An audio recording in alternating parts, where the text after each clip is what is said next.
planong pagpapadeport sa Libya ng mga immigrants kasama na ang mga Pinoy sa Amerika, kinondena ng mga senador. Si Mean Corveras sa detalye ng balita.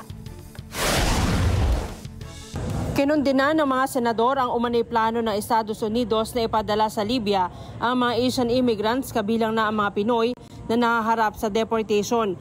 Para kay Senate President Francis G. Escudero, malupit at walang awa ang hakbang ng Amerika. Hindi anya mga kamel ang mga immigrants na dapat ipadala sa disyerto.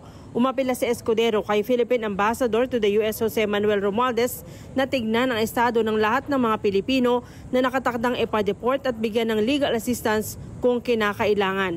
Si Senador Loren Legarda ay ginagalang daw ang desisyon ng Estados Unidos pero hindi makatao na ipatapon sila sa anumang bansang wala silang cultural o historical connection. Mas makabubuti anyang ibalik na lang ang mga Pilipino sa Pilipinas at handa silang tanggapin ng may dignidad.